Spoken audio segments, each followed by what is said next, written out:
போகிறோம். முதல்ல உயிரெழுத்துன்றது நமக்கு தெரிஞ்சிருக்கும். ஆ முதல் ஔ வரை தமிழில் எத்தனை உயிரெழுத்து இருக்குது? 12 உயிரெழுத்து இருக்குது. இங்கிலீஷில் பார்த்தீங்கன்னா 5 இருக்குது. போன காலொலியில் நம்ம பார்த்துருந்தோம் ஒரு ஷார்ட்ஸில் AEIOU லாங் வீடியோவாக போட்டிருந்தேன் நான். AEIOU இதுதான் வந்து இங்கிலீஷோடைய உயிரெழுத்துக்கள். அடுத்து தமிழில் மெய் எழுத்துக்கள் எத்தனை இருக்குது? 18 இருக்குது. தமிழில் 18 மெய் எழுத்துக்கள் இருக்குது. இங்கிலீஷில் எத்தனை மெய் எழுத்துக்கள் இருக்குது? இங்கிலீஷில் 21 மெய் எழுத்துக்கள் இருக்குது. அந்த AEIOU தவிர இருக்கக்கூடிய மற்ற எல்லா எழுத்துக்களும் இங்கிலீஷில் வந்து உயிரெழுத்துக்கள் எனப்படும்.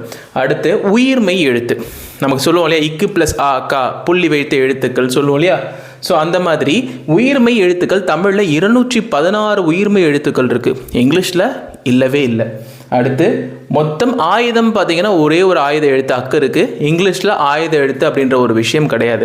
மொத்தம் 247 எழுத்துக்கள் வந்து தமிழில் இருக்குது. இங்கிலீஷில் 26 எழுத்துக்கள் தான் இருக்குது.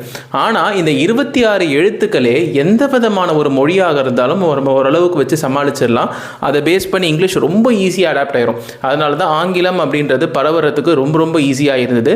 ஏன்னா யூசர் ஃப்ரெண்ட்லி லாங்குவேஜ் அப்படின்னு சொல்லிட்டு ஆங்கிலத்தை சொல்லலாம்.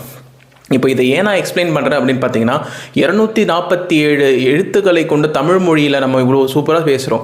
அப்படி இருக்கும்போது இங்கிலீஷ் வெறும் 26 எழுத்துக்கள் தான். இந்த காணொலியில் நான் சொல்ல வர விஷயம் என்னென்னா, எல்லாராலையும் இங்கிலீஷ் வந்து ரொம்ப ஈஸியாக பேச முடியும். அதனால் வந்து இது ரொம்ப பார்த்து பயப்பட வேண்டிய அவசியமே இல்லை. இனிமேல் வரப்போகிற காணொலியில் இங்கிலீஷை வந்து இன்ச்சு பை இன்ச்சாக வந்து ஒவ்வொரு பார்ட்டை உடச்சி நம்ம ஈஸியாக பார்ப்போம்.